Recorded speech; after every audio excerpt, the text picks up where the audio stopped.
I'm Cara Santa Maria, and this is Naked Mormonism. I pledge my life, all that I may have. I will strive to the utmost of my ability to be what you would want me to be. It's time to find the truth. And having set our hand to the plow, we will never look back until this work is finished. Where's the church going? I have faith that the Constitution will be saved as prophesied by Joseph Smith. But it will not be saved in Washington. It will be saved by enlightened members of this church. The explicit tag is there for a reason, so if you get offended at what's said, it's not for you. But most importantly, may you ponder the truths you've heard. May they help you become even better than you were. Skepticize everything.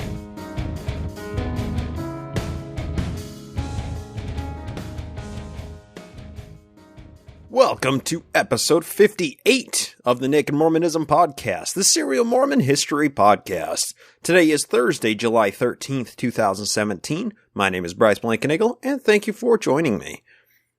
On this week's episode, we jump right into the latter part of 1839 with the Quorum of the 12 petitioning Joe to release the copyright on the Book of Mormon to begin printing the 1840 edition of the Book of Mormon.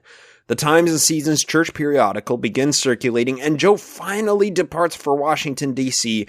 to speak with the POTUS about helping the Mormon refugees out of their dire straits. The meeting doesn't go as planned, but Joe and Rigdon weren't done asking the government for relief and are stuck in D.C. for another month and a half waiting for Congress to come back after their winter recess. We finish up the episode with airing a conversation I had with Molly Unmormon on Doubting Dogma podcast, discussing the Martin Willie Hancock companies and other fun church stuff. But before we get started today, we are continuing our Patreon pledge drive to increase listener support and, more importantly, to give those that do support more of what they want. Look, everybody, asking for money is a tough thing to do, but it's an important part of what makes this research possible.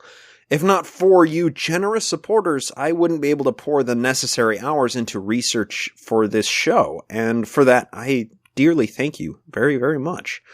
Let's just take a second to analyze what it is you're doing when you choose to pledge $1 or $2 an episode on patreon.com/nakedmormonism.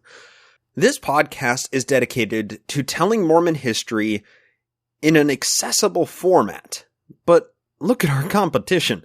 We're devoted to deconstructing a religion with 180 plus years of complicated history, millions of followers, and billions of dollars in assets, which they devote to telling a Hollywood bullshit version of their own history to keep their believers in a constant state of ignorance to just keep them coming back every week. They don't ask, but require every member to give them 3 or more hours of their life every week, which increases with whatever calling those people are given. They aren't the least bit entertaining, and they require 10% of your gross household income even when you can't afford to put food on the table. And then, of course, they require you to never question anything they say, or else, you're cut off. Contrast that with our podcast of accessible Mormon history. We kindly ask for an hour or 2 out of your week during your commute or your workout solely for entertainment purposes. We ask for $4 a month. That's just the price of a single cup of coffee. But if you're a student or you're on a fixed income or otherwise you can't afford it, then don't worry about it. Just consume the free show. But in addition, we also constantly provide and ask you to check our sources to make sure that I don't get anything wrong or make sure I don't lie to you mistakenly in any way by telling you a fictionalized version of Mormon history. Granted, our competition's system is a bit more sustainable and they have a multiple $billion worth worldwide religion to show for it, but I like to think that our system leaves the freedom of choice up to you and relies on your kindness instead of your servitude. Plus, if you stop listening to this podcast, it's a bummer, and I hope it's not due to anything I said, but you won't lose your job, your family, and your entire way of life for doing so.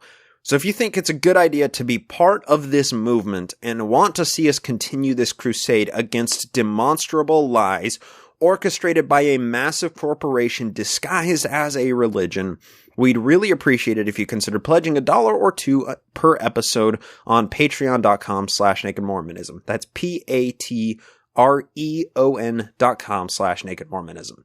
And of course, as a thank you to our patrons, you instantly gain access to tons of exclusive content.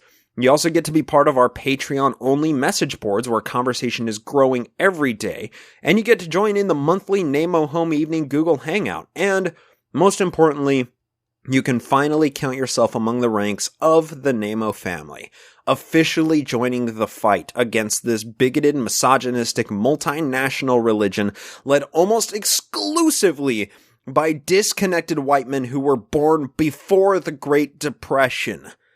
There isn't much time left before the live show to be inducted into our Book of Exaltation during this Patreon pledge drive.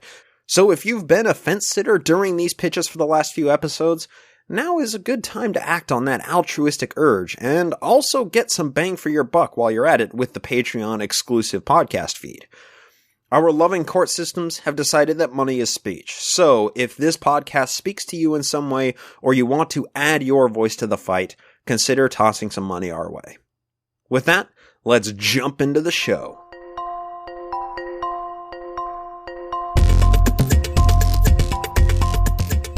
When we last left off our historical timeline, Joe was barking some final instructions to the Quorum of the 12 before they began their long journey for England.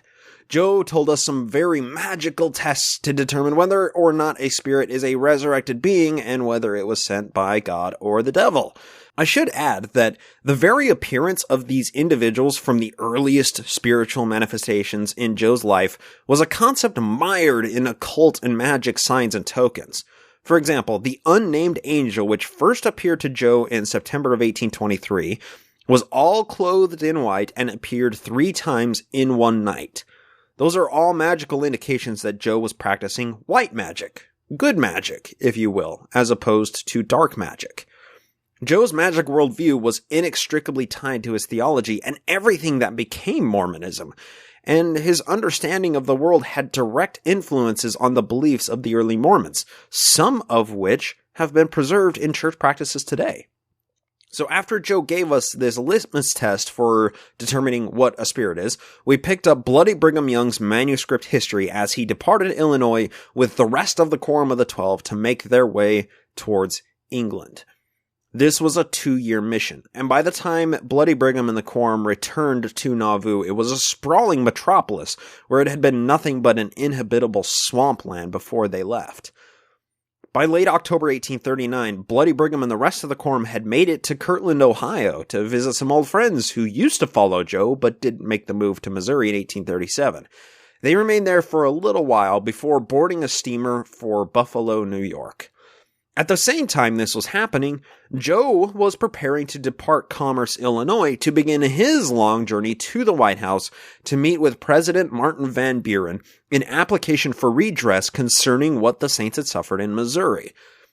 The motivations for this meeting are probably too complicated to truly understand, but we do know that Joe needed a lot of money to fulfill the contracts he was signing to purchase the tens of thousands of acres on which the Saints were settling in Illinois and Iowa. But Joe wasn't just doing it for the money. He may have been trying to save a little face, too. I mean, think about it. The Mormons were completely screwed over in Missouri, and they felt wronged for what had happened. What better way to turn the persecution complex real than by getting a huge payout from the government for being chased from Missouri? Unfortunately, everybody in the situation could see through the plea, and the Mormons weren't particularly popular on a national level, so siding with them could mean the end of a political career. We'll bite into that during the meet. To wrap up last episode, we talked with Ryan McKnight for a new recurring segment called the Mormon Leaks Minute, where Ryan comes on to occasionally discuss new or important leaks coming from the church. We finished with talking about Savannah's testimony and mormonandgay.lds.org, covering the church's current stance on LGBTQ issues. That's a nice splash of milk to get us started. Let's devour the meat. As the scriptures say, they must have milk before meat. Before Joe could depart Commerce for his trip to Washington, D.C., a few items of business needed attending. Since the foundation of the church on April 6, 1830, there were always semi-annual meetings, which continue to this day, known as General Conference. Joe didn't immediately leave for D.C. when the Quorum of the 12 left for their mission to England. He stuck around a little bit longer in Commerce to set up some infrastructure prior to his departure, likely in hopes that he wouldn't return from D.C. to a whole new church led by some untrusted usurper who may have been lurking in the ranks of the trusted church leaders. Beginning on Saturday, October 5th, Joe held the usual semi-annual general conference where he appointed a number of trusted individuals to church offices to set up this infrastructure. We're picking up from the Dan Vogel Source and Text Critical Edition of the History of the Church. This is Volume 4. We're finally cracking the pages of Volume 4, beginning on page 11. Quote, "The meeting was opened by prayer by President Joseph Smith, Jr., after which he was appointed president, as if he wasn't president before, and James Sloan, clerk of the conference, by a unanimous voice of the meeting. The president then spoke at some length upon the situation of the church, the difficulties they had to contend with, and the manner in which they had been led to this place, and wished to know the views of the brethren, whether they wished to appoint this a stake or not, stating that he believed it to be a good place, and suited for the saints. It was then unanimously agreed upon that it should be appointed a stake and a place of gathering for the saints. The following officers were then appointed, namely William Marks to be president, Bishop Whitney to be bishop of the Middle Ward, Bishop Partridge to be bishop of the Upper Ward, Bishop Knight to be bishop of the Lower Ward, George W. Harris, Samuel Bent, Henry Sherwood, David Fulmer, Alpheus Cutler, William Huntington, Thomas Grover, Newell Knight, Charles Rich, David Dort, Seymour Brunson, Lewis Wilson to be High Council, who, being respectfully called upon, accepted their appointment. It was then voted that a branch of the church be established on the other side of the river in Iowa Territory, over which Elder John Smith was appointed president. Allinson Ripley, bishop, and Asel Smith, John Burke, Abram Smoot, Richard Howard, Willard Snow, Erastus Snow, David Pettigrew, Elijah Fordham, Edward Fisher, Elias Smith, John Patton, Stephen Chase were elected High Council.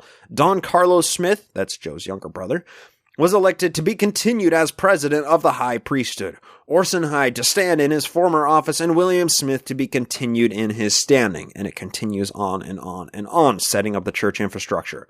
And this is from later on page 13 of the History of the Church. Those persons who had been baptized were then confirmed, and several children received blessings by Elders Cutler, Bent, and Brunson. Elder Lyman White then addressed the meeting on the subject of raising funds by contribution towards paying for the lands, which had been contracted for, as a settlement for the church, after which contributions were received for that purpose.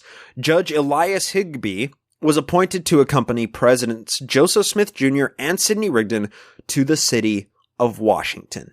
End quote. That sets our scene for who will be running the church in Joe's absence, as well as who would accompany Joe to D.C. to help with talking to President Van Buren about getting recourse for the saints.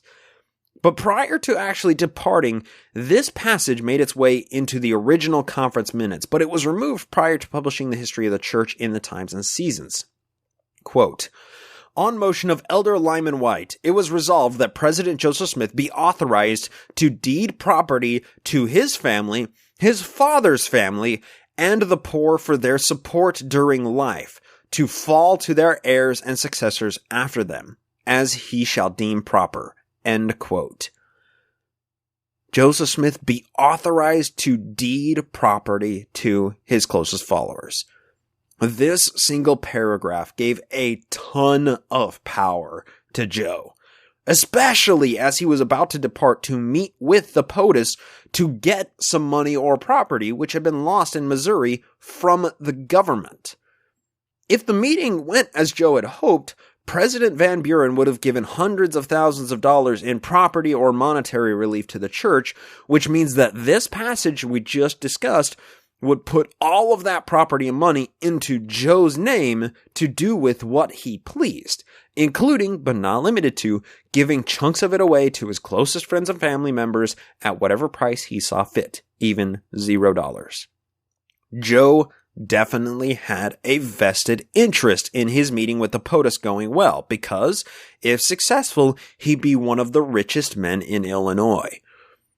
This is an incredible amount of power to hand to somebody who's always hungry for more power, especially given how much property and money was expected to come into the possession of the church very soon if the meeting with Van Buren went well. But it shouldn't be surprising that this happened, as similar things had happened everywhere the church resided during Joe's history.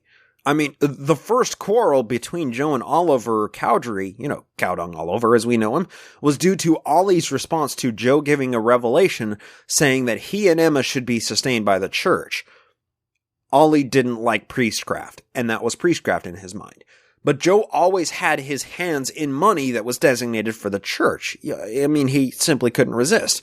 Now Joe's insatiable hunger for the kind of money the crazy rich preachers in his day were pulling in could be momentarily satisfied with everything being put into his possession from that paragraph.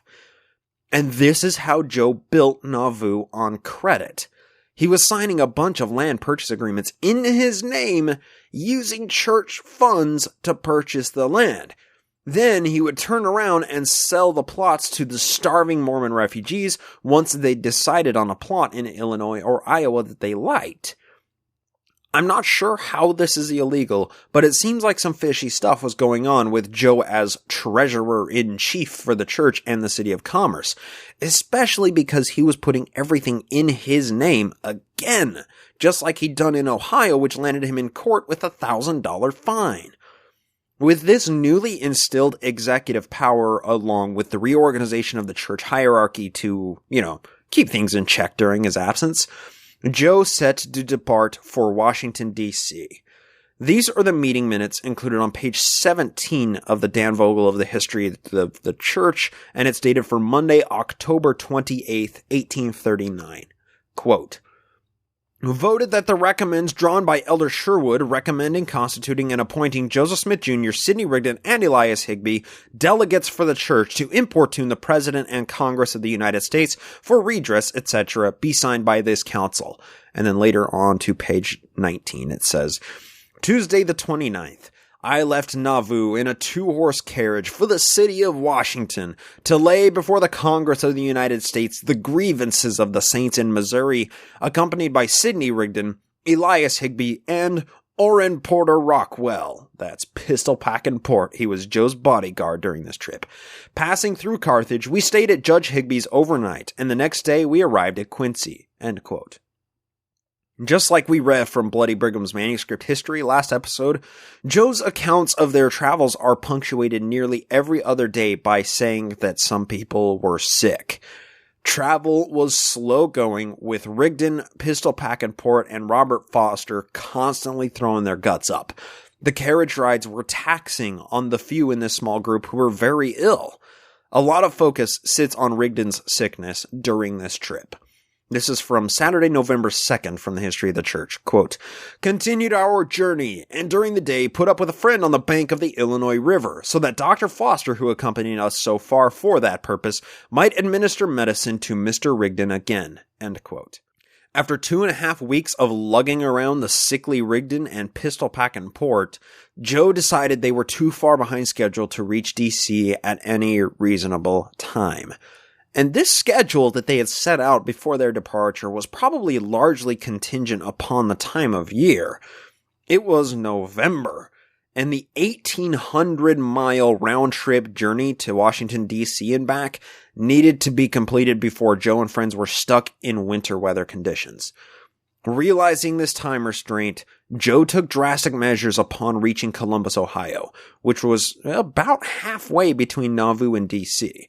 This is how it reads from the History of the Church. Quote, Monday, November 18th, President Young visited Brother R. Porter at Newberry and returned on Tuesday to Kirtland. So that's just setting up where the Quorum of the 12 were at this time. About this time, we had arrived near Columbus when the roads were so bad, Elder Rigdon's health so poor and the time so fast spending when it was necessary for the committee to be in Washington that I started in the stage with Judge Higbee on the most expeditious route to Washington City, leaving Rockwell, Rigdon, and Foster to come on at their leisure in the carriage." End quote. Joe left these guys behind and continued on to D.C. with only Elias Higbee accompanying him. And it's important to note that some of the details of this trip are a complete mystery to historians, which Vogel explains really well in a footnote concerning the entire D.C. trip. This is from the footnote from Dan Vogel's History of the Church. Quote, "The account of Joseph Smith's trip to Washington from the 29th of October 1839 to March 4th, 1840 was reconstructed from undetermined sources. The account concludes with the complaint, quote, 'I, Joseph Smith, depended on Dr. Robert D. Foster to keep my daily journal during this journey, but he has failed me.'" Back to Dan Vogel. "A canceled passage reads, 'and many dates are lost through his neglect, or that he has never made any returns.' In a letter to Foster dated March 11th, 1840, Joseph Smith mentioned, 'I want to get hold of your journal very much.' This evidently was never accomplished. In a letter to Joseph Smith III, dated February 14th, 1874, Foster recounted his trip to Washington with Joseph Smith and mentioned that he still possessed, quote, 'many incidents, dottings, and jottings taken during our journey. Yet some of the reconstruction seems too detailed to have been surmised,' end quote." And it continues on for a minute, further explaining the point, but that was the important part to include. This trip to D.C. is fairly mysterious to historians reading through the surviving documents, but we do know the point of the trip, the time period during which it happened, as well as the outcome of the meeting with President Van Buren. We also know that Joe spoke a lot on the history of the church and his divine calling during this trip. So, Joe was going around to places on his way to D.C. where there were some Mormons that may have been living there, or even where Mormonism was just a subject of interest for the locals. People wanted to hear Joe preach his claim to fame, which was largely shrouded in mystery during this time, as Smith's own narrative hadn't been widely publicized prior to this point. Luckily for us, during much of Joe's trip to D.C. and the speeches he was giving along the way, Orson brain-powered Pratt, an incredibly intelligent and scientific mind, was making his trip across the country with Joe until they were forced to part ways to continue their respective missions. Of course, Orson Pratt on his way to England, Joe on his way to Washington, D.C. But it was during these public speeches that Orson Pratt recounted Joe's history the way he'd heard it parroted so many times by Joe. Pratt's writings were later compiled together and published in 1840 in Edinburgh during this major missionary trip to England under the title of Interesting Account of Several Remarkable Visions and of the Late Discovery of Ancient American Records. Subsequently, some of the language which Pratt used to recount Joe's history finds its way verbatim into the History of the Church version of Joe's account that was published in the Times and Seasons beginning in 1842. Now, I'm pointing out causal correlation between what Joe was preaching at the time and what Pratt recounted as coming from Joe's mouth. Brain-powered Pratt's pamphlet was also a source used by many missionaries of his time and has also been used sparingly in our modern time to instruct hungry missionaries who want to read early missionary tracts used by early missionaries. Brain-powered Pratt's version of Joe's history was crucial to getting the story straight from then on. Quick side note, if you are a supporter on Patreon, the episode you're listening to right now isn't extended or doesn't have any extra content, but you will see 2 shorter episodes this week where I actually read through that pamphlet and analyze it in comparison to church history before and after the pamphlet was published. That's just my little way of saying thank you for supporting the show and giving those who pay for premium content more of what they want. Content. So back to it. During September and October of 1839, the church purchased a printing press and began to finally circulate the Mormon periodical Times and Seasons, along with a few other smaller-scale projects they were working on. Unfortunately, the printing needs for the church far outweighed the capacity of this little print shop, and the Mormons were forced to outsource a few of their largest projects on the docket. At this time, the church was about to begin publishing its newest edition of their proprietary hymn book, along with the 1840 edition of the Book of Mormon. Those were huge projects which couldn't be undertaken by the dinky little shop that they'd founded in Commerce because it was busy establishing itself and printing the new times and seasons. So P. Parley Parker Pratt, while on the first leg of his journey towards England, sent a letter to Joe illustrating just how desperate they were for getting out printed materials to the Mormon congregations he was visiting in America prior to his departure for England. The letter reads in part from the Dan Vogel History of the Church, quote, "We realize that your press and materials, etc. in the West were not at present sufficient for so large a work. We have a printer here who does most of our work. He is a fine man and thorough in his business. He works very cheap and paper is also cheap. We also have a binder who does a thorough business, is very reasonable and a fine man to deal with. We are instructed to write to you immediately, requesting leave to publish the Book of Mormon, say 2,000 or 3,000 copies. If you will write to us immediately and grant us this privilege, we hereby assure you that it will be done exactly correct, and with the utmost care and diligence, and on any terms which will best suit you, and secure to you the profits which may arise. We will give you $100 on each 1,000 copies for the right of publishing, or we will give you 100 books on each 1,000, or we will publish it on commission and return you all the profits after defraying the expenses of the same together with a reasonable charge for our time, or we will publish it on any other conditions which you can reasonably propose. Please write immediately and let us know, and in the meantime, we will be getting ready and seeking for means." And it continues further on in the letter. "If you would appoint a periodical to be published in this city, it can be done immediately, and thousands would circulate here, where one would circulate from the West. They are so slow and uncertain in coming from there to us. I would also suggest for your considerations that the publication of the Book of Mormon in Europe in English, French, German, and other languages be committed to the 12 as a committee who shall take charge of the same and whose duty it shall be to secure to you the copyrights in the several governments and to render strict account from time to time to the First Presidency." End quote. It continues on, but this just signifies how much the church was hungry to expand. So Joe received this letter, and we'll discuss what he did with that information in shortly upcoming episodes, because soon after this was written, Joe finally made it to Washington, D.C. with Elias Higbee, while Hinchpin Rigdon was close behind him. The passage says specifically that he arrived in Washington City on the morning of Thursday, November 28th, 1839. Unfortunately for Joe, he didn't plan his meeting with the Congress and the President before departing. And you can't just walk into a meeting with Congress. So Joe had his meeting with the President and then had to hang out in D.C. for another month and a half while the Mormons were starving before he could be heard by Congress, during which time Rigdon was making his way towards D.C. to join Joe and Elias Higbee. We don't have the meeting minutes from when Joe met with the President, but we know that he and Elias Higbee were alone with the President of the United States, and the meeting didn't go as planned. Joe presented the complaints to Martin Van Buren, and this is what he wrote to the church in response to the meeting. This is from the Dan Vogel History of the Church, page 40. Quote, "Dear Brother Hiram, President, and to the Honorable High Council of the Church of Jesus Christ of Latter-day Saints, to whom be fellowship, love, and the peace of Almighty God extended, and the prayer of faith forever and ever. Amen. On Friday morning, the 29th of November, we proceeded to the house of the President. We found a very large and splendid palace, surrounded with a splendid enclosure, decorated with all the fineries and elegancies of this world.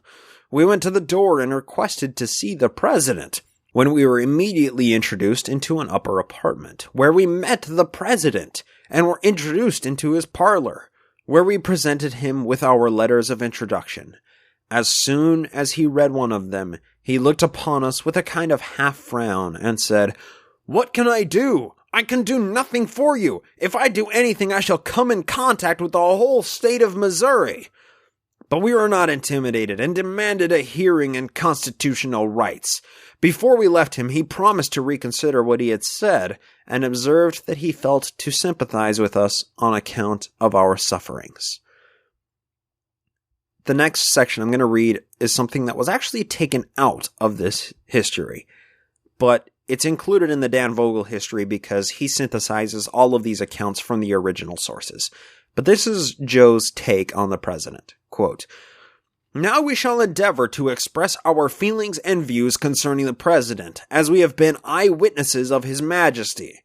He is a small man, sandy complexion and ordinary features, with frowning brow and considerable body, but not well proportioned as to his arms and legs." He's like an amoeba. And to use his own words, is quite fat. "On the whole, we think he is without body or parts, and no one part seems to be proportioned to another.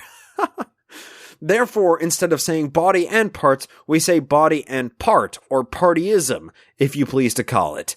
And in fine, to come directly to the point, he is so much a fop or a fool, for he judged our cause before he knew it. We could find no place to put truth into him.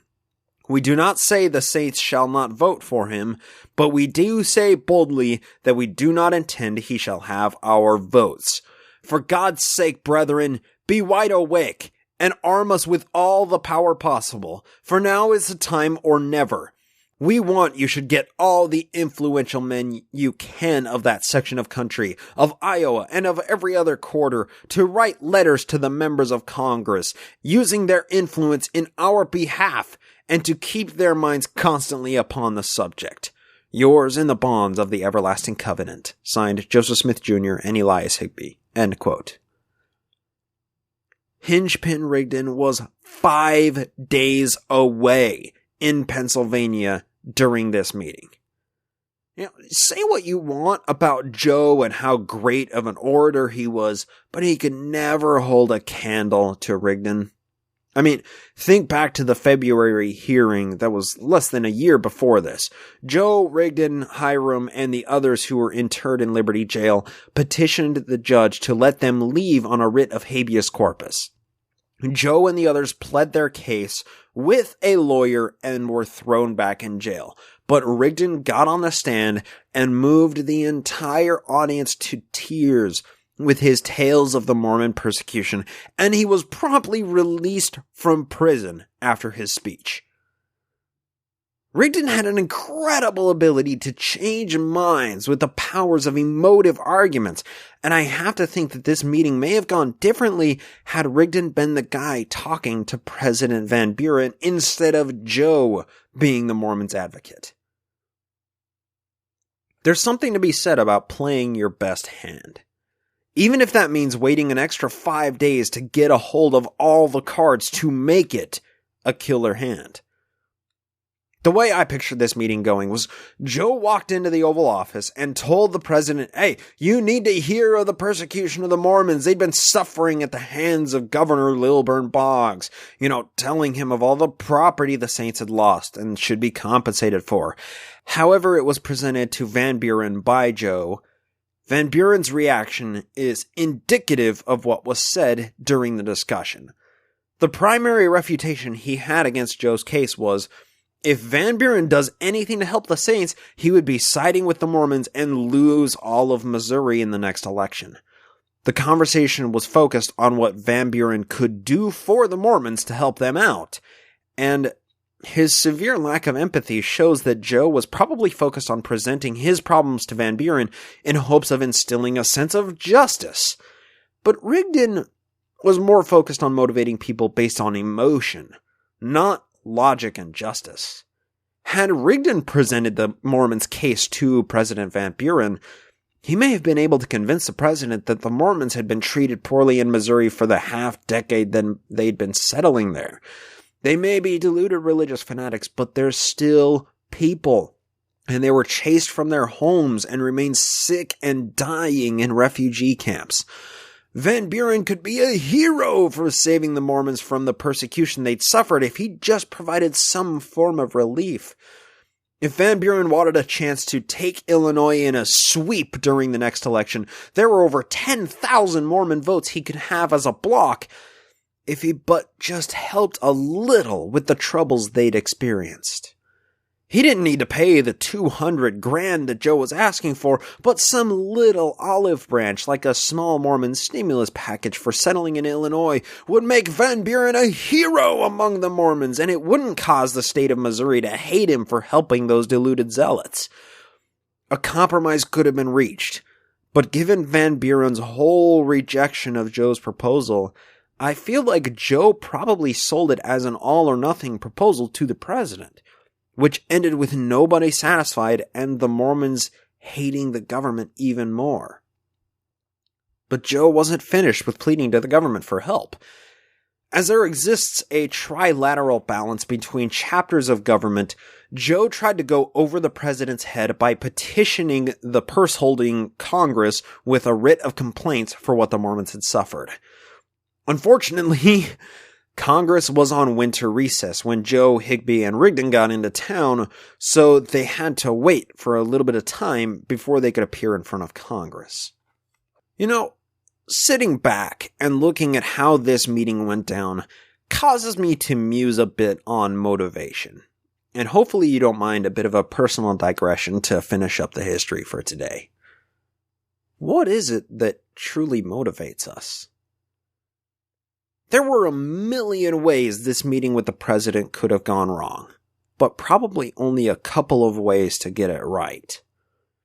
It obviously went one of the million wrong ways because the Mormons were never paid for what happened in Missouri, but thinking about the possible ways this could have been pitched to the president to get a more favorable outcome is a fascinating mental exercise in my opinion. What could Joe have said to motivate the president to realistically consider his proposal? I think the primary problem was that Martin Van Buren found out he was going to have a meeting with the Mormons, which undoubtedly colored his perspective of the conversation from the get-go. And that's possibly the foundation of why he was so apathetic. He viewed the Mormons as thems. They were an outside group which the majority of the country was either ignorant of or opposed to. He probably didn't have any friends who were Mormons or Mormon sympathizers, which only added to the fact that he considered them something of a different species almost. In order to motivate the president, I think Joe needed to bridge the gap between Mormons and anti-Mormons. That's what would cause the president to see things through his eyes, or through the Mormons' eyes, and possibly even empathize with the plight of the average Mormon family who'd suffered through everything Joe dragged them through. Because, at the end of the day, that's the point, isn't it? The Mormons who'd been with Joe during the best of times and the worst of times, 1839 being truly the worst of times, they were all just people who happened to believe in some crazy shit. They were people who'd lost all their money after putting it in the Kirtland Safety Society anti-banking company at God's command. They were people who'd become religious refugees at God's command. They encountered ecstatic experiences and saw flying angels around the rafters of the temple at God's command. These Mormons had gone through hell and back, all at God's command, proving they were good and truly devout people who were just led by a gigantic piece of human waste without the least bit of true empathy for the suffering that he'd caused these people. If Joe truly had empathy for the trials and tribulations of the Mormons, he wouldn't have done most of what he did. And everything he did wouldn't include some self-serving byproduct as it always inevitably did. Joe couldn't convey to the president that these Mormons were European Americans just like him who were in desperate need of help. They were starving. They were dying from sickness. And nobody had any crops in the ground to weather the doom-ridden impending winter ahead. The Mormons had a bad hand, and Joe was the dealer. But each and every one of them had their own story and had walked their own path to land them in these dire straits. Each Mormon family wasn't responsible for the troubles they were going through, but it's easy to label all of them as deluded religious fanatics, which somehow shifts the blame to the collective credulity of herd mentality. But it's a lot easier to make hard decisions concerning a group of people when you don't see a single one of their faces. Had Governor Lilburn Boggs gone to either of the Missouri Mormon strongholds, Far West or Diamond, himself, to meet some of the people who were called the Mormons, it may have been a lot harder for him to sign the extermination order because it was much easier for his mind to otherize the Mormons when none of them had faces. Progress isn't made when we put people into the other category. And I'm often asked, why do you do what you do when Mormons are such nice people? Yeah, they may believe in a blatant falsehood, but they are nice people. But why would you think that I have anything against Mormons? I have nothing but good to say about Mormons because they're my friends, my family. I'm a Mormon. Every Mormon I've ever met has a face and a story, and I only have good memories of my life in Mormonism due to the good people I was surrounded by. This crusade isn't against Mormons, it's against Mormonism. There's a meaningful distinction between the two. I don't call out falsehoods perpetuated by deluded people. I call out falsehoods perpetuated by a systematic cult, which causes its followers to say and believe in demonstrable falsehoods. And that's how, in our modern day, we can bridge the gap between Mormons and ex-Mormons, by acknowledging that there is no real gap between the two. Only a gap in our perceptions of each other. We're all people. But like any other hallucination, just because that gap isn't real, doesn't mean that it isn't real to those who perceive it. My inbox is inundated with emails from people who don't believe in Mormonism, but they can't jump this proverbial gap because their entire life is wrapped up in Mormonism. The gap from belief to non-belief is very real to those people. Once a person leaves the church, the perceived gap left in their wake is very real to them because they lost precious friends and family to it. And until the secular community builds the infrastructure that people leave behind when they transition out of Mormonism or really any belief system, that gap between belief and non-belief will always be a very real thing to those who are intimidated by its perceived presence. And, maybe this is a pipe dream about, the secular version of Mormonism, but after the weekend I had with my friends at Scathing Atheist and God Awful Movies and the crowd that the live show drew to Seattle, I'm very hopeful for the current progress and the future outlook of the secular community. But real progress is made when we acknowledge that a group of people are beholden to a belief system which causes pain and suffering in ways which are unquantifiable, all while they are completely oblivious to the phenomena. But they're still people. This systematic desensitizing to Mormons' own cult mentality was captured well by the son of George Q. Cannon, named Frank J. Cannon, when he said this, quote, "Mormons live under an absolutism. They have no more right of judgment than a dead body. Yet the diffusion of authority is so clever that nearly every man seems to share in its operation, and feels himself in some degree a master without observing that he is also a slave." End quote. The dehumanization of and utter lack of empathy for the suffering Mormons by President Martin Van Buren marks the end of 1839 for our historical timeline purposes. The Quorum of the 12 were on their way to New York to hop on a ship bound for England. Joe and Rigdon were stuck in Washington, D.C. for another month and a half, awaiting a meeting with Congress. And the Saints were just beginning to understand Illinois winters without anything but their wagons for shelter and no food to sustain them. The winter of 1839 to 1840 was a bitter and trying time for thousands of people, all of whom were led to do incredible and stupid things because of their belief in one charismatic guy who only cared about himself and his own best interests.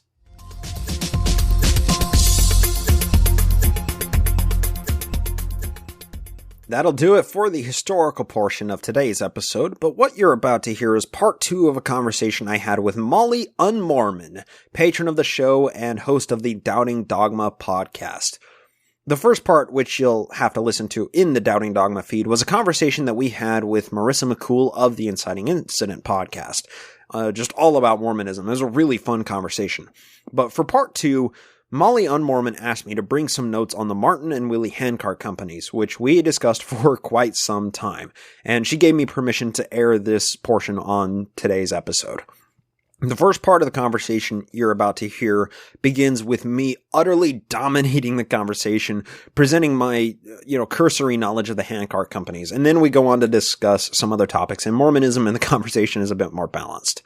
If you enjoy this segment, be sure to hop over to the Doubting Dogma podcast feed and give Molly a quick subscribe to keep her doing the podcast. You'll find the necessary links in the show notes. Also, a quick addition, I was on the Inciting Incidents podcast, episode 99, which is hosted by Marissa McCool and occasionally some other awesome folks, which I met Marissa McCool at ReasonCon originally and then just at the God Awful Movies, which was really, really cool to see her again. So finally, be sure to listen to this week's Scathing Atheist and God Awful Movies to hear a little bit about Joe drugging his followers and some special brownies the GAM crew partook of on stage, live, in Seattle, which I brought for them. Without further ado, this is my conversation with Molly Unmormon on Doubting Dogma podcast. This is Doubting Dogma. I am your host, Molly Unmormon, and joining me again are Mormon historian of Mormonness, or something like that. Bryce Blankenagel of the Naked Mormonism podcast. Bryce, thanks for coming back. Well, thanks for having me again, Molly. The first conversation was too much fun. I couldn't just let you get off the hook with one. You make it sound dirty. Anyways. It was a quickie, everybody. It was quick. 50 minutes is a quickie I need. Anyways, moving on. All right. All right. So I really wanted to have you on because, well, we went into this a little bit last time, but July 24th is Pioneer Day. And it's funny because when you look it up in like Wikipedia and stuff, it doesn't say it's a Mormon holiday, but it is. Oh, yeah. It says it's like celebrated across the western states, but it's not. It's celebrated in Utah. Yeah. And with its own, they forego the 4th of July parade just so they can have a 24th of July parade instead. Like, it's just a Utah thing. Yeah, and, I mean, they've got, everything. I've only seen part of it once because we were only there when it was going on 1 year. And actually, I believe that was the sesquicentennial year when we were there. Very nice. Lucky you. Yeah. We watched some of it from my aunt's living room on TV. Because it's all on TV there. Yep. Yeah, so it's celebrating when Brigham Young brought them into the Salt Lake Valley in 1847. Nice, so that fateful year. It has now been almost, less than a month, 170 years. That's crazy to me to think. That's when the first people plopped down and said, yeah, Utah, this desert scape, with that huge lake full of nothing but salt. Yeah, this is a good place to settle down, guys. Let's pop a squat here. Let's do this. I cannot comprehend it. I don't know, but I mean, it makes me feel old because that means that a score of years ago, I was doing the reenactments with the handcarts in Wyoming. Yeah. I don't know if you were, because I'm a wee bit older than you. I don't know if you were old enough that you saw any of that, or I don't even know if the Utah Mormons went and did any of that, or if it was just us psychotic nut jobs down there in Colorado. No, it was a big to-do. Like, I never watched any of it, but I do remember hearing about the reenactment of it. You know, I went on Pioneer Trek, which is different than the actual reenactment, because that reenactment, I mean, there was something like, 2,000 people or something that walked and did it? I don't know. I'm not talking... Well, there was the group that did the full trek. They reenacted the full thing, and they are... Crazy bastards. I don't know. Yeah, I was going to say mentally deranged. But...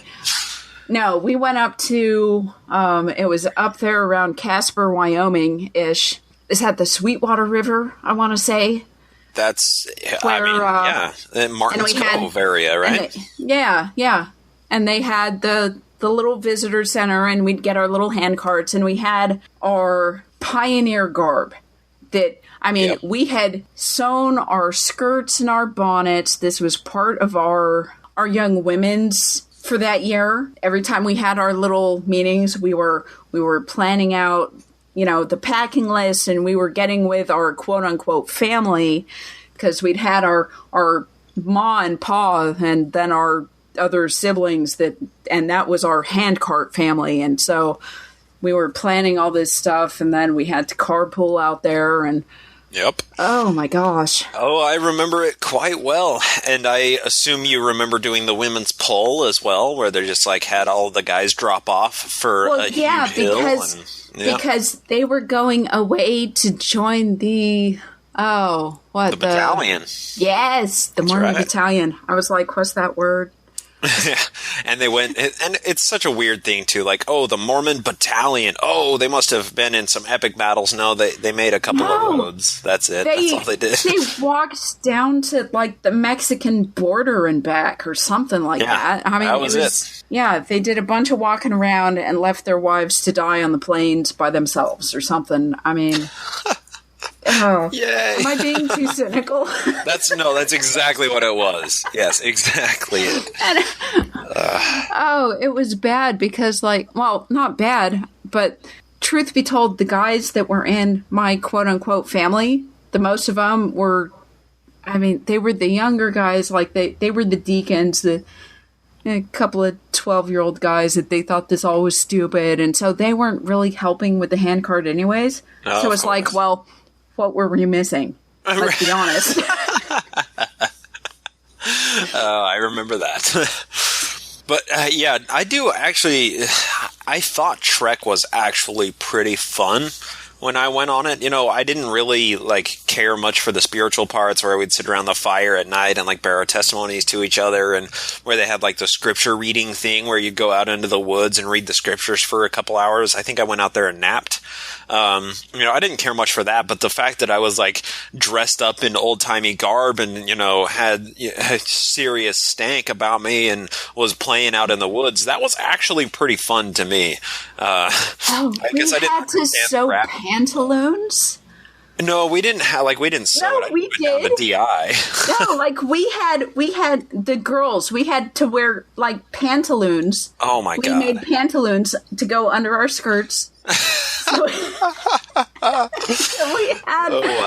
we had the little bloomers that came down just under our knees and had little frills there, and I was, oh my gosh.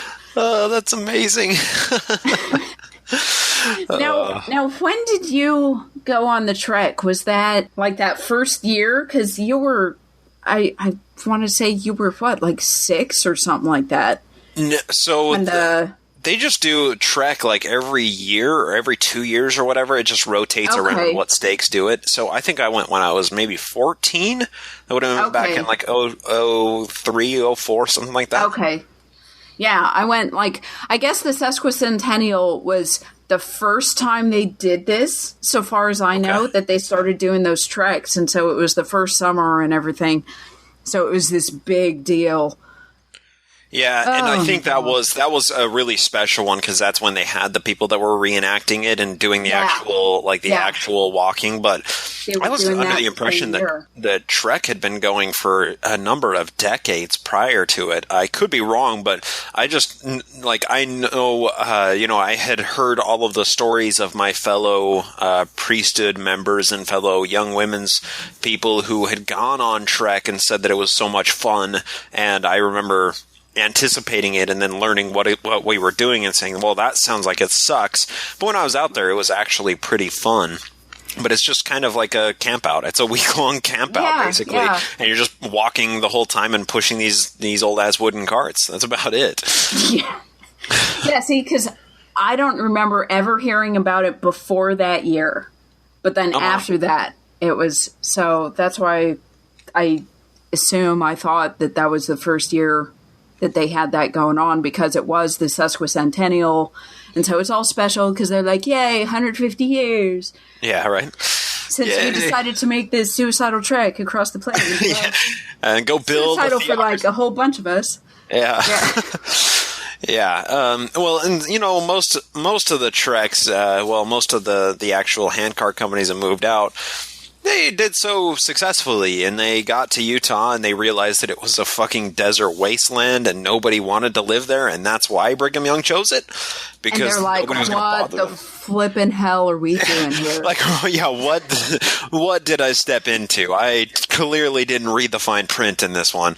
But, there were some of these handcart companies that were a little bit more ill-fated than others.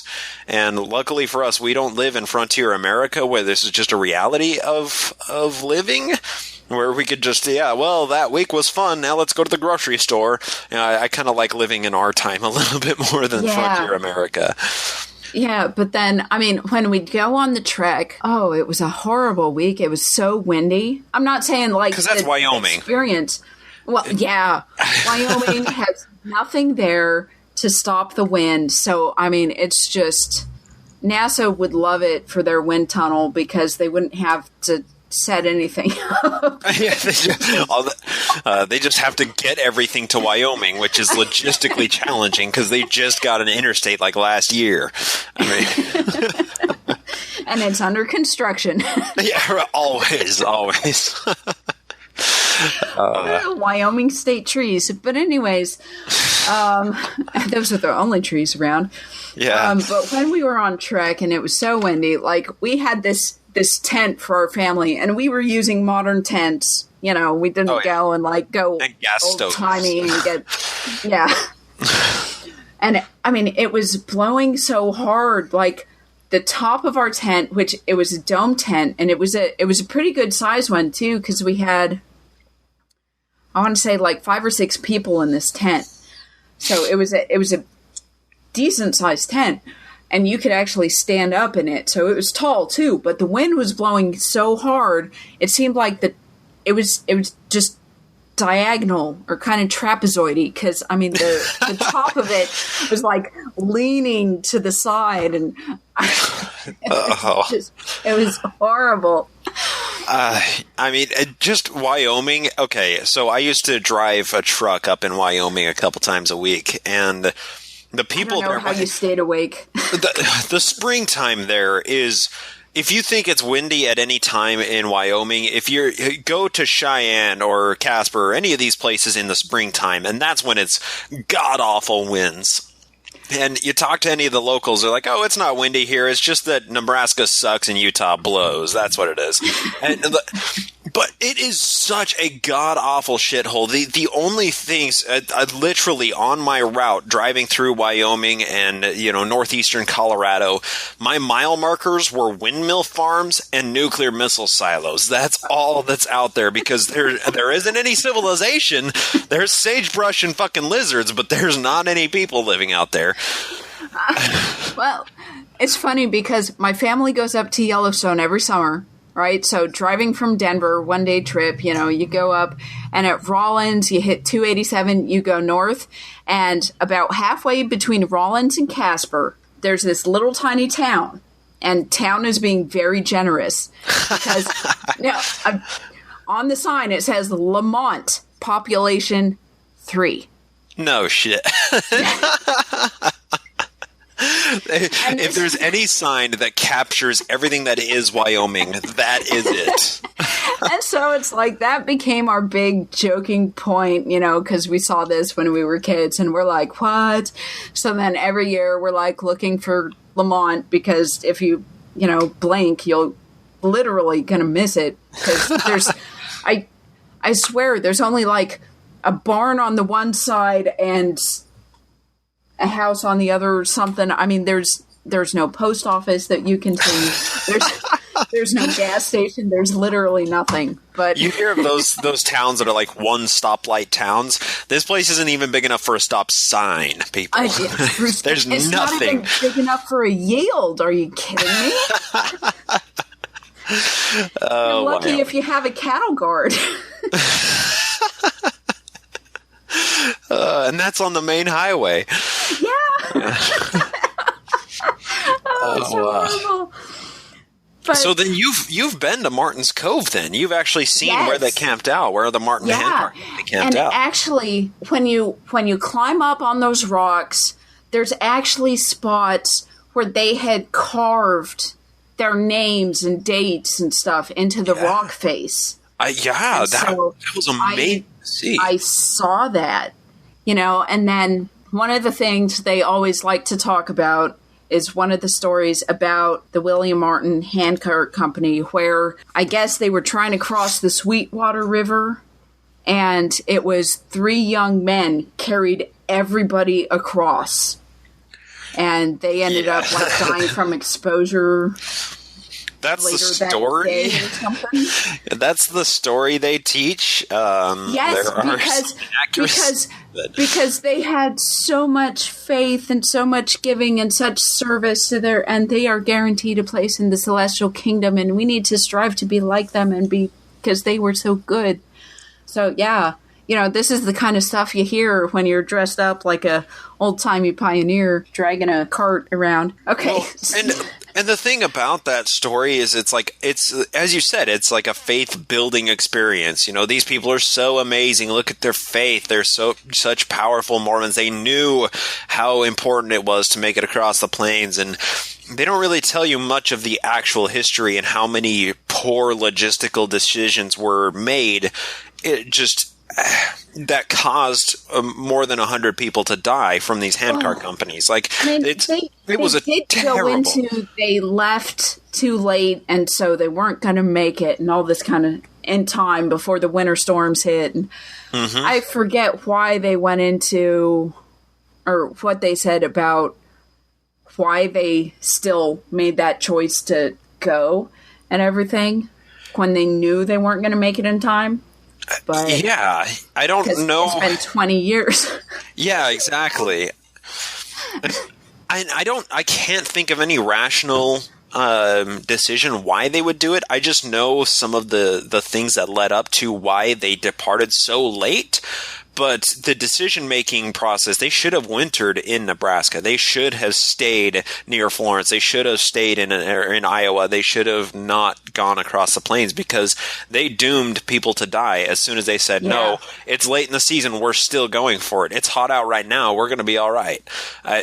A number of bad decisions led to the Martin Willie Handcart companies, having a massive number of their people, their constituents, die from frostbite or die from hypothermia or have an exposure, or just have to have chunks of limbs or entire limbs removed because they were just dead from frostbite.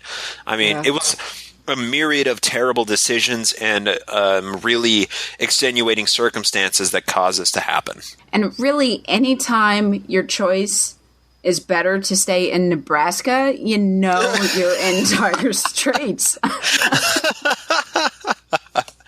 Yeah, you've made a couple of bad decisions leading up to that. You need to reevaluate your life choices at that point. But okay, so let's start off at the beginning, since so many of our listeners are going to be like, well, what the hell is a handcart? To begin with. Yeah, okay. Really early down. Let's really start at the very beginning of this. All right. So, man came from Adam and Eve, and we were Okay, so really a handcart, these people, as part of this handcart company, the Saints were making their immigration from Nauvoo to Utah, beginning in 1840, late 45, early 46. They finally landed in 1847. That's why we have the days of 47. July 24th is this big day in Mormonism in Utah, because that's when Brigham Young got there with the first handcart company. And then in the subsequent about 2 decades, up until they had a train that was connected, the Pacific Railroad train that was connected in Promontory Point, the only way to get to Utah, to the new Mormon Zion, was just walking. Literally just walking and pushing these wooden carts that were just shittily, haphazardly built, thrown together so that they could logistically make a settlement work in a place where nobody wanted to settle, because that's what Salt Lake City was. Well, and then I remember hearing some of the carts, there were too many people trying to cross the plains, so they're trying to rush these orders to make these carts, and they're making them out of green wood. So then they start shrinking from losing all the moisture and stuff, and then the metal rims on the wheels are falling off because they didn't do it right. Yeah. Which just compounds their problems horribly. Well, so the entire process of making the hand carts was actually done quite smartly, thanks to Brigham Young. As I call him, Bloody Brigham, he was a manager. Joseph was the idea guy. Brigham Young was the guy who knew how to run a business. And even in the 1840s, he still owned a very successful tavern in New York City when he was running it from Utah, essentially, and keeping a steady stream of income to his own personal piggy bank from this tavern. So he was a smart businessman, and what he did, this was before Henry Ford was even, or I think even before Henry Ford's dad was born.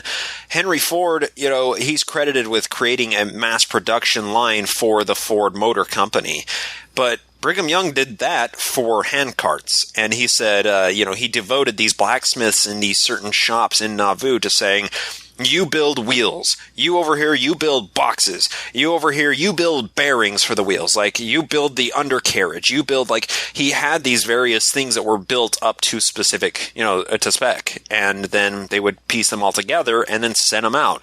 But that also did cause issues, like using green wood and the green wood shrinking, the moisture drying out of it. And it created a lot of problems, but it did streamline the process and make the entire thing logistically possible. So it was handled smartly, but it happens that, with the Martin Willie Handcart Company, by the mid-1850s, when they came along, they were running out of wood that they could use, so they were just cutting down any forest that they possibly could get access to in Nebraska and Iowa, and slapping these carts together and sending them on their way. That was all that they could do. Trees in Nebraska? Right? Not anymore, because the Mormons cut them all down. But there were over 100 Mormon settlements in just Nebraska because they were spread out far and wide in preparation, starting in Winter Quarters, which is just north of Omaha.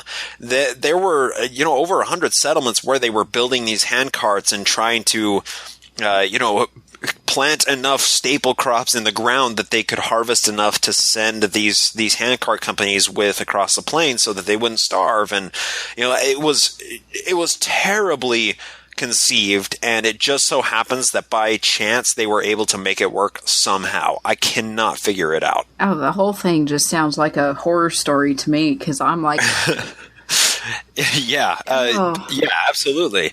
But so that kind of sets the precursor of how the Martin and Willie handcart companies came to be. And those were two separate handcart companies, but they're often looped together because they left 2 weeks apart.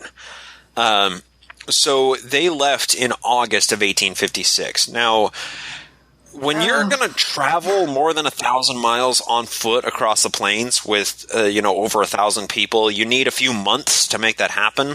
But August is not the time to do that. No. That's a really bad time. Like in every possible conception of the word bad, that was the perfect way to do it.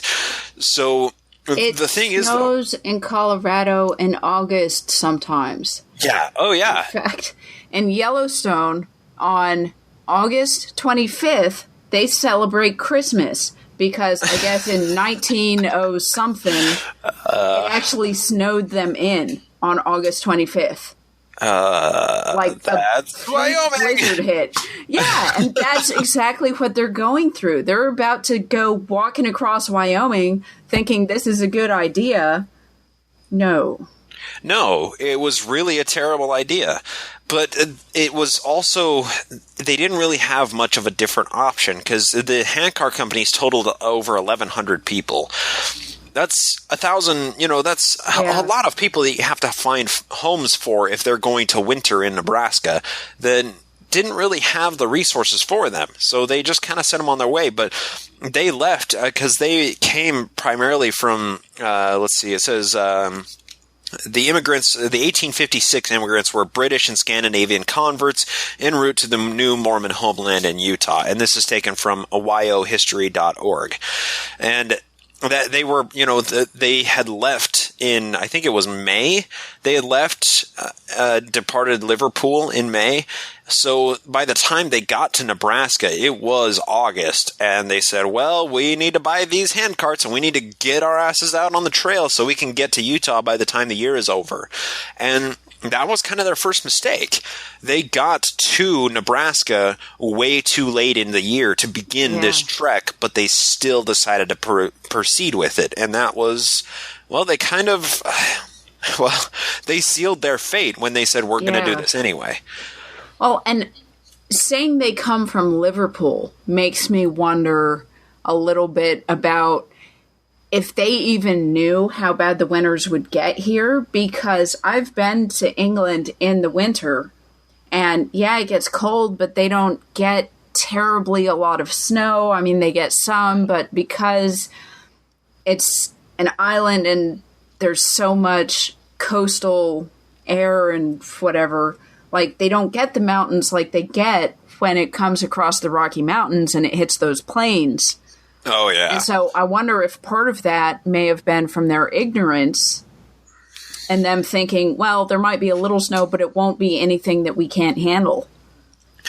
Yeah, that does, I never considered it that way, but I think you're right, because the kind of snow they get in Wyoming it's otherworldly. Like, it shouldn't exist on Earth, but it does. And, people who are coming from Europe who may have experienced Mediterranean, more temperate winters, being plopped into the middle of Wyoming during a massive blizzard, that's going to be some serious shock for many, many different reasons. And one of the main problems with this whole trip, so they departed on August, so the Willie Handcart Company left August 17th and the Martin Company left August 27th. I mean, you're already starting out on this when the days are hot, but the nights are cold. You're at the end of summer when it's starting to get really bitter out there. So these people coming out and not knowing what the Plain States weather is like in the winter, that might have given them a false sense of security. Oh, we can handle it. We'll be all right. So it was ill-fated to begin with, and the fact that they left at that time, they got to... August is one of the hottest months. Yeah. And so they're like, well, we're sweating our balls off here. We'll be fine. If only they knew. But as they were continuing across the plains and getting closer to Wyoming, they realized, guys, we're not making enough time. We gotta speed this up. But these carts are really heavy. You know what would lighten up these carts? If we threw all of our clothes out and burned them. So they did. Oh. They reduced the amount that each person could have of personal properties from 17 pounds to 10 pounds. And the only thing that people had that they could throw out, they weren't going to throw out food stores. They weren't going to throw out the various materials that they needed in order to settle in Utah once they got there. The only expendable weight that they had were clothes, and blankets. So they threw out all of their winter clothing that would have helped them survive the blizzard that was coming in October before they even got to Wyoming. And that right there, that simple action of throwing their clothes out and burning them, that probably cost the majority of the lives of the people that died out of the Martin Willie handcart companies. Oh my gosh. I don't remember if I heard about that part, but oh, that is horrifying.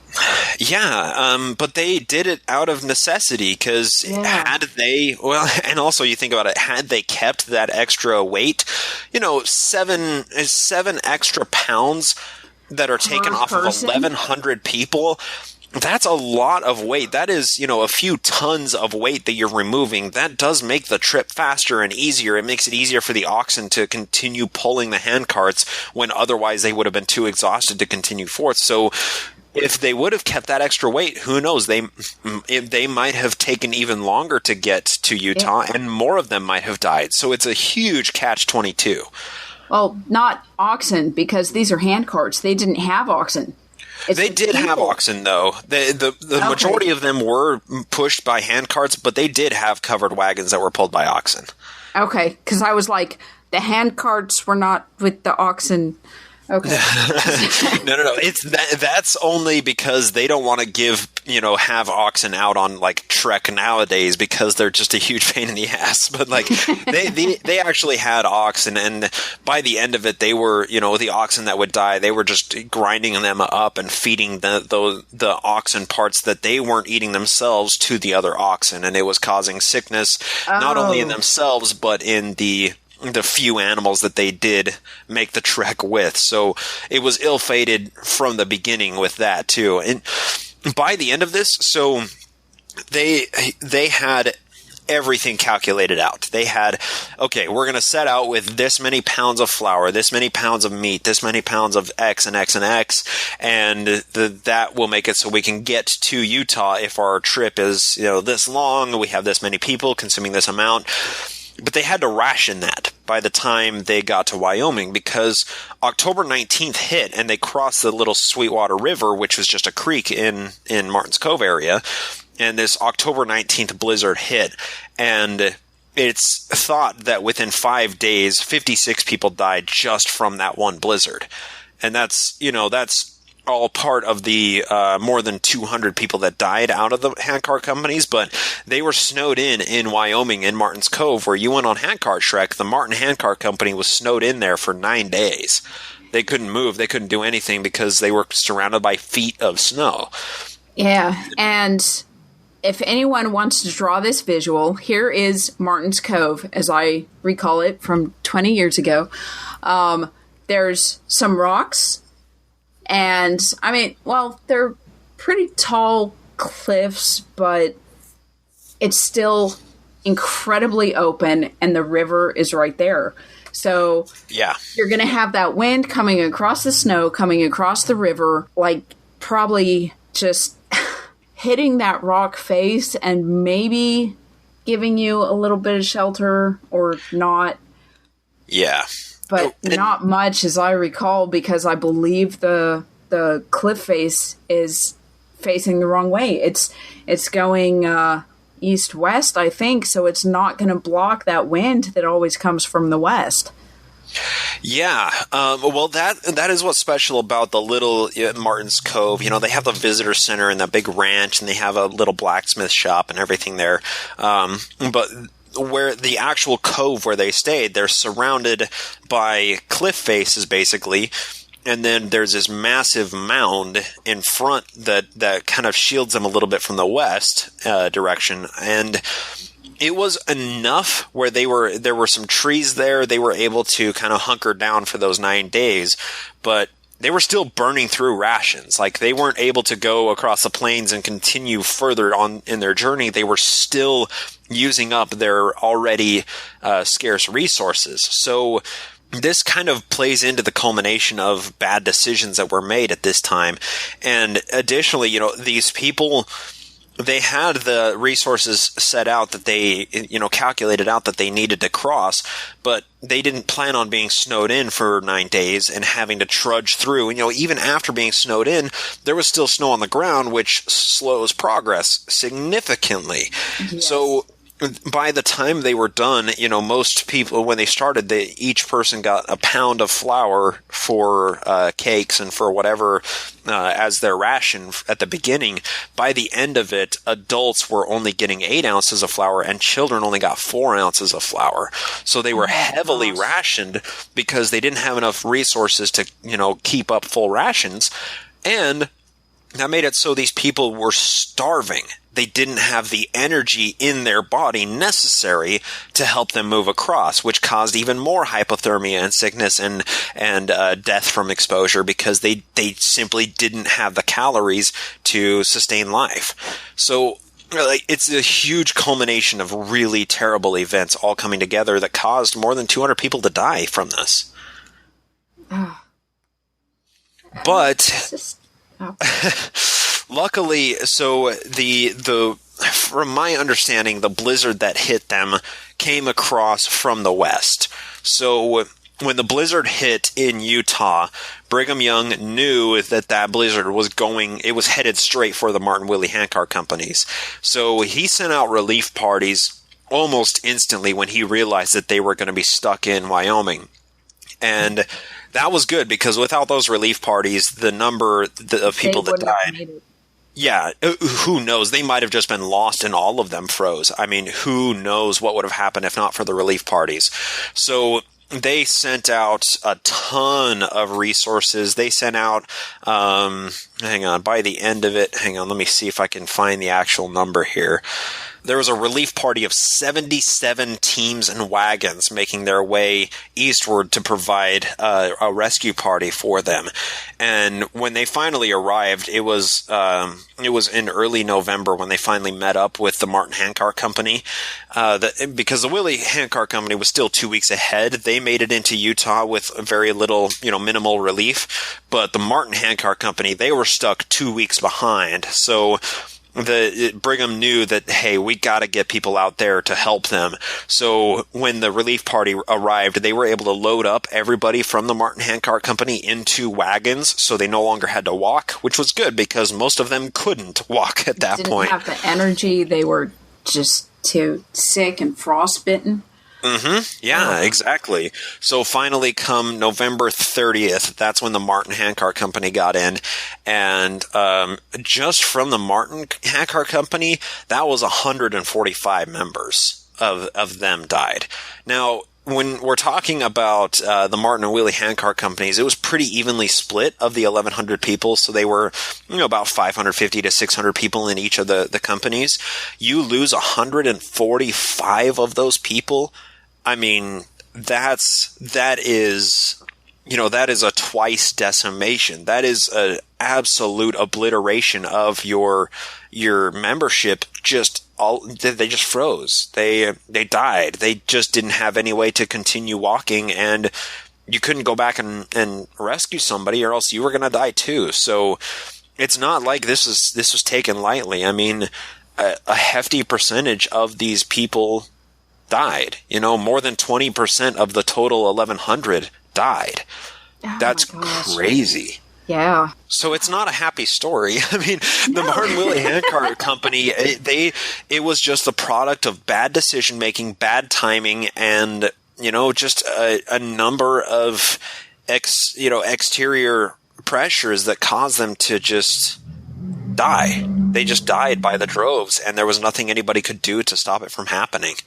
And it's just shocking that this is the story that they always like to go to when they talk about the faithfulness of the saints going across the plains. And it's just insane.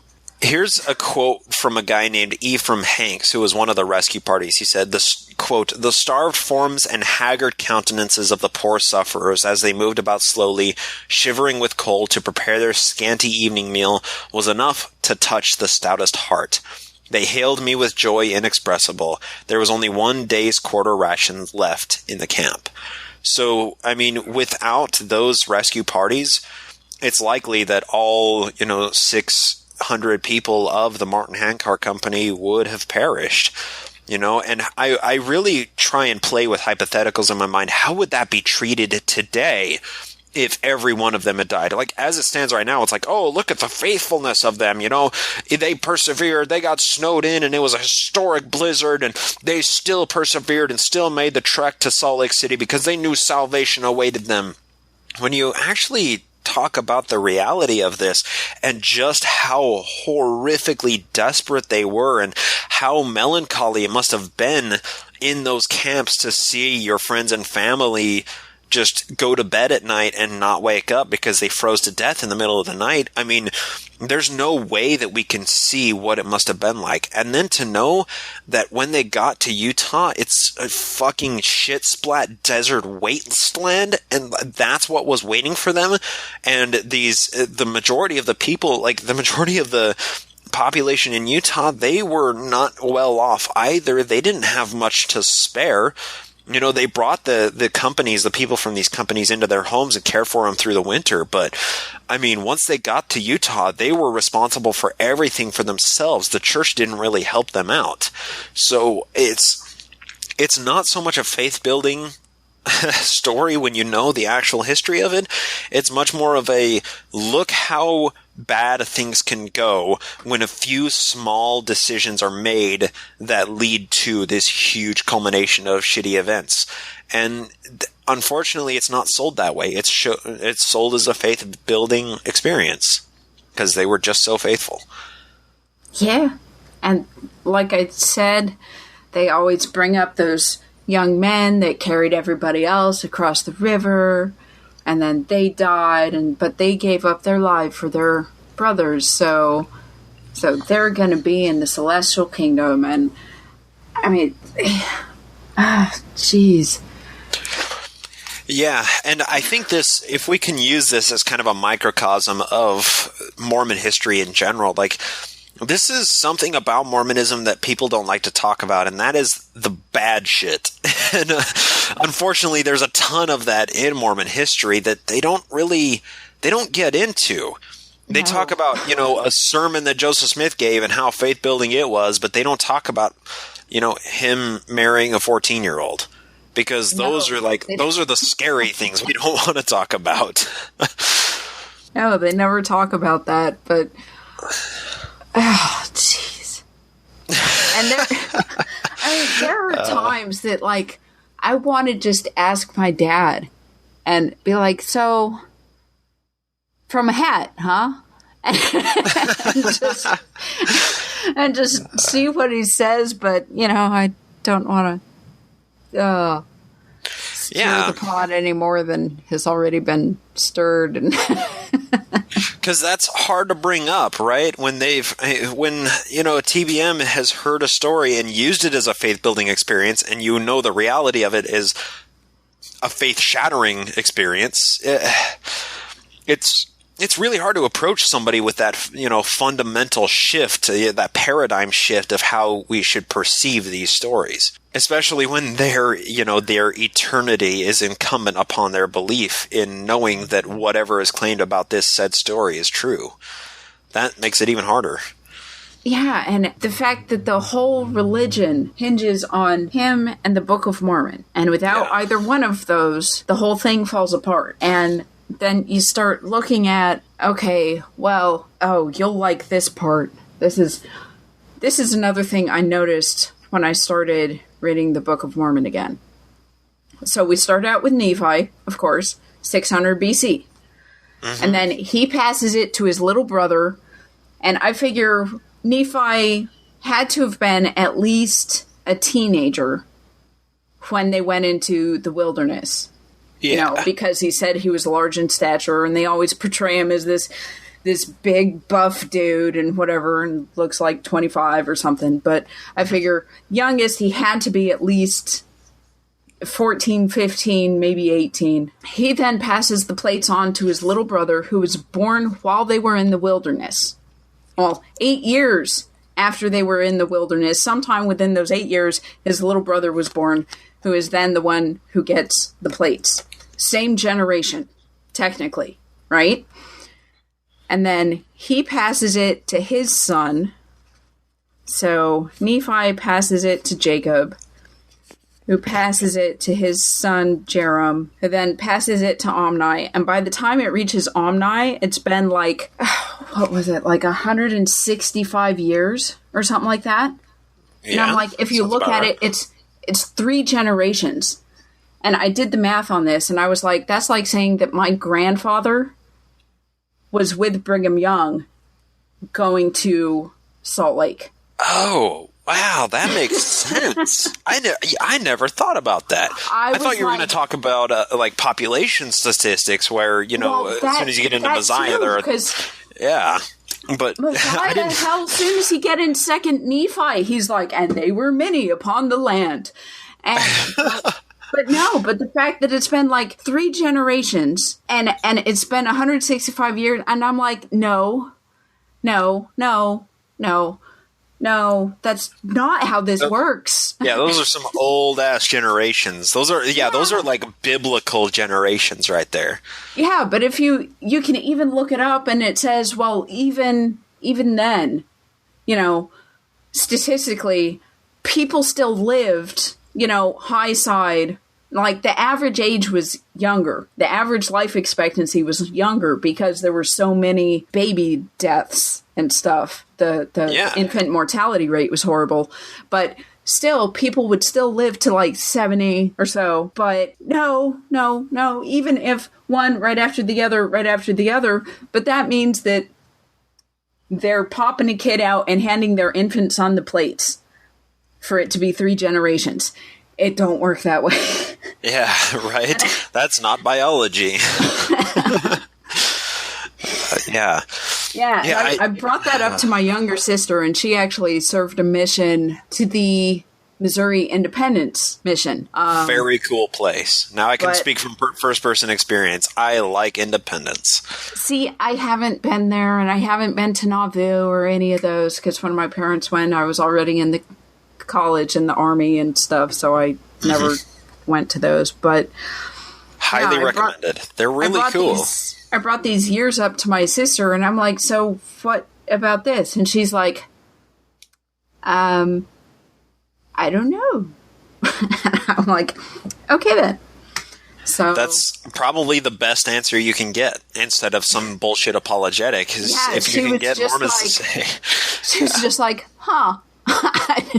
Yeah, I don't have an answer for that. And I'm like, well, that's not how that works. Right. You don't have to have an answer. You just have to look into it for yourself.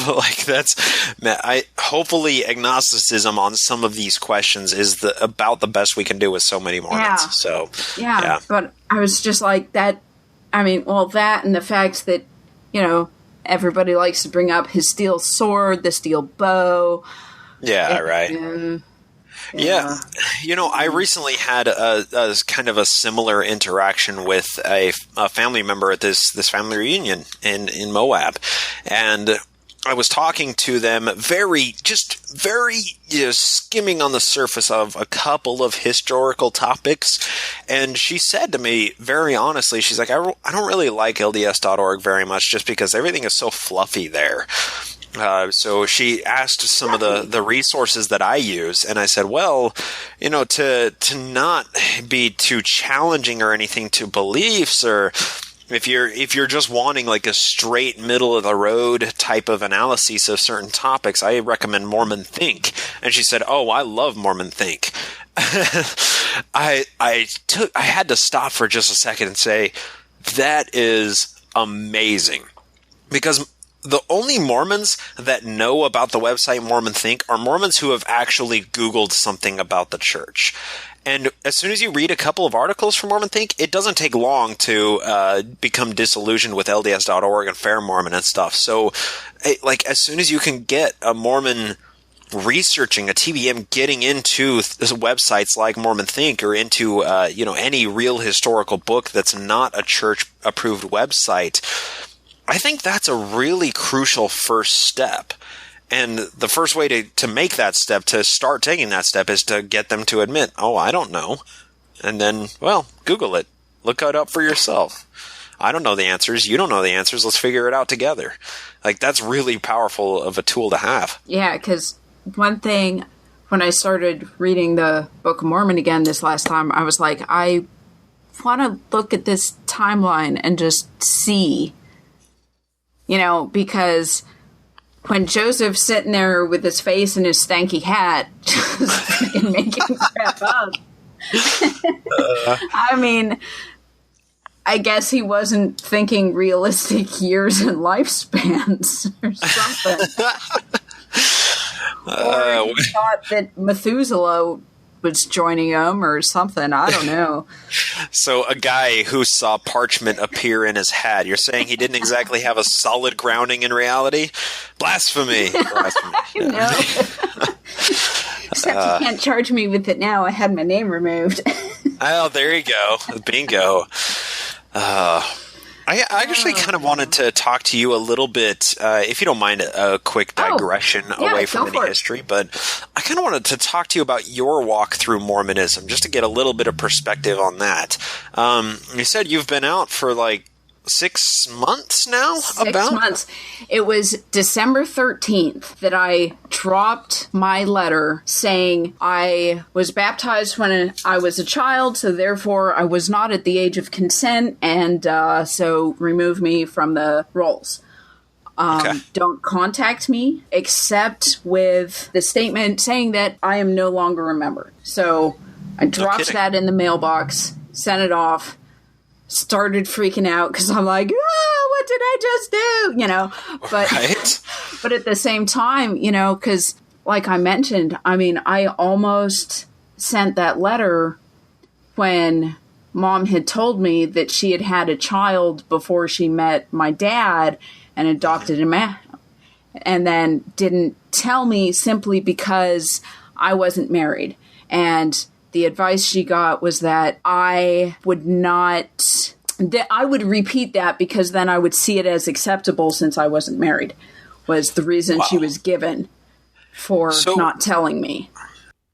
All right, and that will do it for this portion, this airing of the Doubting Dogma podcast. Sorry about the audio quality. That was my headset mic instead of my actual mic, but if you want to hear the rest of that conversation, as well as part 1 of the conversation, you can chase the show notes and find the Doubting Dogma podcast, or just search for that on your favorite podcatcher of choice, and be sure to give that a listen.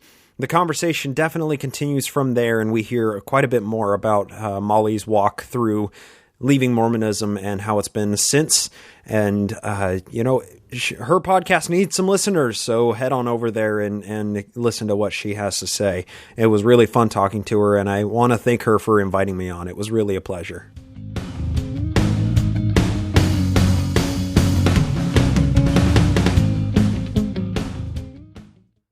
With that, we have some new patrons to thank.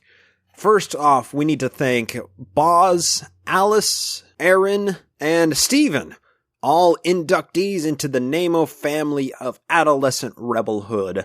Thank you all so much for pledging to support the show this week.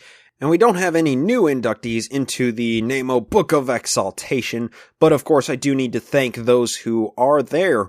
First, thank you to Preston, Lynn, Chris and Christy, Tyler, Judy J, Frank, Clara, Clint, Mindy Matthew, Karen, Shelley, Greg, Andrew, Shane, Thomas, Eric, Dan, Lane, Cam, Derek, Mark, Larry, Scott, Philip, Stuart, Lizzie in the lab, Jared, Corrine, David, Howard, Brandon, David again, James, Doug, George, Doubting Dogma, and Doonan. Thank you all so much for supporting and being introduced into our Book of Exaltation during our Patreon Pledge Drive month. In addition to those things, there's one feature that I wanted to implement this week into the past Patreon episodes, and there are a couple reasons for doing this. So this week you'll see 2 extra episodes in the Patreon feed if you're a subscriber, and those are for patrons only. We don't charge for those episodes. They're just free to all patrons.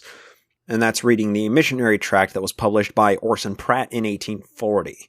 But in addition to that, What we are now beginning to do is post up the show notes for the historical segments.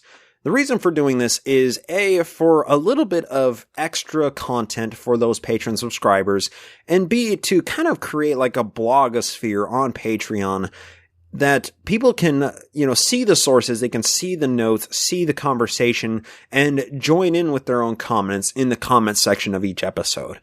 So if you go back all the way from episode 50, you're going to see episode 51 through all the way up to 58. You'll see the show notes posted up on the Patreon episodes on patreon.com/nakedmormonism.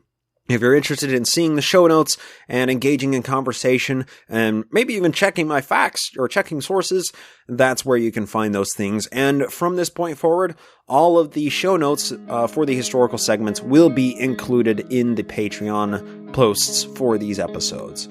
With that being said, it is time to end the show for this week, but I do need to thank a few people that keep the show going in the background. First off, I need to thank Demonista and Julie for posting up on the Facebook and Twitter pages. They keep the conversation going there, and I really do appreciate that. I need to thank Jason Camo. He's the creator of the music you're hearing in your brain right now. Be sure to go to aloststateofmind.com to hear more of his music there. I need to thank Craig Keeling for providing the artwork in the show used with his permission. Go to weirdmormonshit.com to see his blog. Legal services for this show are provided by the law offices of P. Andrew Torres. Be sure to check out Opening Arguments to hear Andrew talk to Thomas about skeptic and atheist law. Everything would not be possible without the supporters on Patreon. Thank you so much for those who do support the show and do get extra content through that Patreon feed. But most importantly, thank you so much to all of these honorable listeners who I'm speaking to right now. Once again, for lending me your ear. Hope to talk to you next time here on the Naked Mormonism Podcast.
Never in my life have I emulated Joseph Smith more than at the god-awful movies in Seattle this last weekend.